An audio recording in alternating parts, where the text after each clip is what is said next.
নমস্কার বন্ধুরা, আমি সুমনা চলে এসেছি আমার ইউটিউব চ্যানেল কখনো সখনোতে।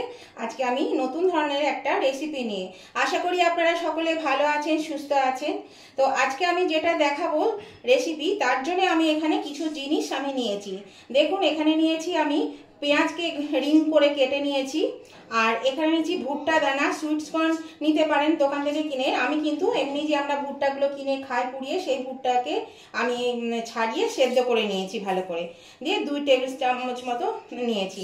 এখানে নিয়েছি yellow bell pepper, red bell pepper, এখানে সবুজ ক্যাপসিকাম, এখানে নিয়েছি টমেটোকে এইভাবে কেটে নিয়েছি। এখানে 1 চামচ মতো পুদিনা পাতা নিয়েছি, 1 টেবিল স্পুন পুদিনা পাতা, আর এখানে 2 টেবিল স্পুন ধনে পাতা কুচি। এগুলোকে সব কুচি করে নিয়েছি, আর এরকম দেখছেন তো এরকম লম্বা লম্বা করে সব কুচি করে নিয়েছি। এইভাবে কুচি করে নিতে হবে। টমেটোগুলোকে এরকমভাবে করেছি, আর পেঁয়াজগুলোকে দেখুন এরকম রিং রিং করেছি। এখানে নিয়েছি আমি একটু স্বাদের জন্য বিট নুন, আর নিয়েছি এখানে সামান্য এমনি সল্ট, প্লেন সল্ট, আর এখানে নিয়েছি আমি খুব ভালো করে কুচি করে নিয়েছি রসুনকে, 7-8টা রসুনকে আমি কুচি করে নিয়েছি। তাছাড়াও আমার আরও কিছু জিনিস লাগবে, সেটাও আমি দেখাচ্ছি। তো চলুন, আমি এটা কি রান্না করছি সেটাই আমি আপনাদের সঙ্গে শেয়ার করতে চাই আমার ইউটিউব চ্যানেল কখনো সখনোতে। তাহলে চলে আসুন, সেটা দেখে নেওয়া যাক আমি আজকে আপনাদেরকে কি রান্না করে দেখাবো। এরকম বন্ধুরা, এখানে আমি একটা প্যান বসিয়ে দিয়েছি। প্যানের মধ্যে দিয়ে দিচ্ছি আমি 1 চামচ বাটার। এই বাটারটা গলা অবধি অপেক্ষা করতে হবে। এখানে আমি নিয়েছি বেশ কিছুটা কাজু বাদাম। কাজু বাদামটা আমি বাটারটা গলে গেছে, এর মধ্যে আমি ভেজে নেব। প্রথমে আমি কাজু বাদামটা একটু ভালো করে ভেজে নেব। এরকম বন্ধুরা, কাজু বাদামটা আমি একটু লালচে করে ভেজে নিয়েছি। এবার আমি এর মধ্যে দিয়ে দেব এই কেটে রাখা রসুন। রসুন কুচিটা দিয়ে আমি প্রথমে একটু হালকা করে ভেজে নেব।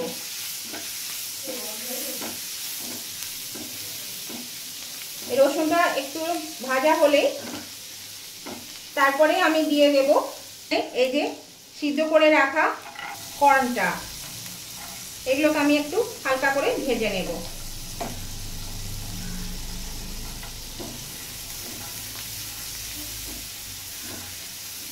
এটা কিন্তু বেশি ভাজতে হবে না, আমি কোনো কিছু কিন্তু বেশি ভাজবো না।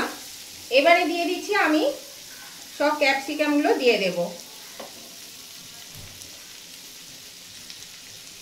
দিয়ে দিচ্ছি পেঁয়াজ কুচি। খুব হালকা করে কিন্তু এগুলো একটু নেড়ে নেব শুধু। দিয়ে দিচ্ছি টমেটো। টমেটোটা আমি দিয়ে দিলাম। এটা আমি হালকা করে একটু নেড়ে নিচ্ছি, আর আঁচটা কিন্তু আমার মিডিয়ামে দেওয়া আছে। এটা বেশি ভাজবো না, একদমই কম করে ভাজবো। আজকে আমি আপনাদেরকে দেখাচ্ছি বন্ধুরা ক্যাশিউ নাট স্যালাড। তো দেখুন, এটা খেতে কিন্তু খুবই ভালো লাগে, দারুণ সুস্বাদু হয়। তো এটা আমি আপনাদের সঙ্গে আজকে শেয়ার করতে চলেছি। তো দেখুন আমি কিভাবে বানাচ্ছি। এটা আমি 2 মিনিটের জন্য একটু ঢাকা দিয়ে দেব। আঁচটা কিন্তু কমিয়ে দিলাম। এরকম বন্ধুরা, আমি 2 মিনিট পরে ঢাকাটা খুলে দিলাম। আমি আবার এটা নেড়ে চেড়ে দিচ্ছি, মাঝে একবার আমি নেড়ে দিয়েছিলাম। এবার আমি এর মধ্যে দিয়ে দিচ্ছি, এখানে আমি 1/2 চামচ গোলমরিচ গুঁড়ো নিয়েছি, গোলমরিচ গুঁড়ো দিয়ে দিচ্ছি, নুন, বিট নুন, ভেজে রাখা বাদাম, এখানে কাঁচা লঙ্কাকে কুচিয়ে নিয়েছি, ঝাল অনুযায়ী কাঁচা লঙ্কা কুচি, দিয়ে দিচ্ছি টমেটো সস,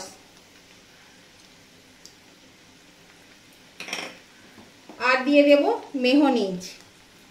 এখানে 2 টেবিল স্পুন মেয়োনিজ নিয়েছি। এই মেয়োনিজটা আমি এর মধ্যে দিয়ে দিচ্ছি। আর দিয়ে দিচ্ছি এই যে ধনে পাতা কুচি আর পুদিনা পাতা। পুদিনা পাতা থাকলে দেবেন, না থাকলে দেওয়ার দরকার নেই। পুদিনা পাতাটা দিলে কিন্তু খেতে বেশ ভালো লাগবে। তো সেই জন্য আমার বাড়িতে ছিল বলে আমি ওটা দিয়েছি। আপনাদের কাছে থাকলে অবশ্যই দেবেন, নাহলে প্রয়োজন নেই। আর দিয়ে দিচ্ছি এখানে একটা লেবুর রস। এবার আমি এটাকে খুব ভালো করে কিন্তু মাখিয়ে নেব। এবার বন্ধুরা, আমি আঁচটাকে একটু বাড়িয়ে 1 মিনিটের জন্য বাড়িয়ে আবার আমি গ্যাসটা অফ করে দেব। দেখুন, এই স্যালাডটা কিন্তু ভীষণই ভালো লাগে আর খুবই উপকারী স্যালাড। এইরকমভাবে আপনারা কিন্তু করে খাবেন, খেয়ে দেখবেন খুব ভালো লাগবে। গরম ভাতের সঙ্গে খুবই ভালো লাগে। আর নতুন বন্ধু যারা এখনো আমার চ্যানেলটা সাবস্ক্রাইব করেনি, তাদের কাছে আমার অনুরোধ, অবশ্যই কিন্তু আমার চ্যানেলটা সাবস্ক্রাইব করে আমার পাশে থাকবেন, আর পাশে থাকা বেলটা অবশ্যই ক্লিক করে দেবেন, তাহলে আমি যখনই আমার ভিডিও আপলোড করব সাথে সাথে নোটিফিকেশন আপনাদের মোবাইলে পৌঁছে যাবে, আর সবার আগে আপনারা আমার ভিডিও দেখতে পাবেন। আর আমার উভয় বন্ধুদেরকে অনেক অনেক ভালোবাসা আর শুভেচ্ছা আমার ভিডিও দেখার জন্য, পুরাতন বন্ধুদেরকে আর সবাইকেই আমার অনুরোধ, অবশ্যই ভিডিওটা দেখতে দেখতে যদি লাইক দিতে ভুলে গিয়ে থাকে তাহলে অবশ্যই কিন্তু লাইক বাটনটা একটু প্রেস করে দেবেন। আপনাদের একটা লাইক আমাকে এগিয়ে নিয়ে যেতে অনেকটা সাহায্য করে।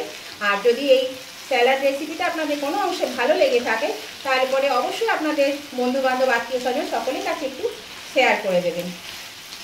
আর কেমন লাগলো আজকে এই রেসিপিটা সেটা জানাতে কমেন্ট করতে ভুলবেন না।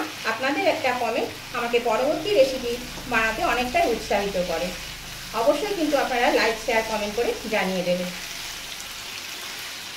দেখুন বন্ধুরা, এটা হয়ে গেছে, আমি কিন্তু গ্যাসটা অফ করে দিলাম। দেখুন খুব সহজেই কিন্তু এটা হয়ে যায়, আর এটা খেতেও খুব সুস্বাদু আর ভীষণই টেস্টি, খুবই উপকারী। এইভাবে অবশ্যই করে খাবে, দেখবেন খুব ভালো লাগবে, বাচ্চাদের পক্ষে খুবই ভালো। এটা কিন্তু আপনারা কাঁচাও করতে পারেন, আমি জাস্ট একটু ভেজে নিলাম। এটা আমার হয়ে গেছে, এবার আমি এটা সার্ভিং ডিশে নামিয়ে নেব। এরকম বন্ধুরা, এটা আমি সার্ভিসিং ডিশে তুলে নিচ্ছি। এরকম বন্ধুরা, আমি এটা নামিয়ে নিয়েছি। এর মধ্যে আমি দিয়ে দিচ্ছি, এখানে গ্রেট করে রেখেছি চিজ, এই চিজটা আমি এর ওপরে দিয়ে দিচ্ছি। আপনারা কিন্তু এইভাবে দিয়ে দেবেন, ওপর থেকে দিয়ে দেবেন। আর নুনটা কিন্তু বুঝে দিতে হবে, কেননা চিজ তারপরে মেয়োনিজ সস সবের মধ্যে নুন দেওয়া আছে, সেই জন্য নুনের পরিমাণটা আপনাদেরকে বুঝে দিতে হবে। আর দিয়ে দিচ্ছি একটু ধনেপাতা কুচি, সামান্য একটু ধনেপাতা কুচি। তাহলে বন্ধুরা, আজকের রেসিপিটা যদি আপনাদের ভালো লেগে থাকে তাহলে উভয় বন্ধুদের কাছে আমার অনুরোধ, অবশ্যই কিন্তু আপনারা লাইক শেয়ার কমেন্ট করতে ভুলবেন না। লাইক শেয়ার কমেন্ট করে দেবেন। আমি আজকের মতো ভিডিওটা এখানেই শেষ করছি, আবার নতুন ধরনের ভিডিও নিয়ে চলে আসবো। ততদিন আপনারা ভালো থাকুন, সুস্থ থাকুন, টাটা, বাই বাই।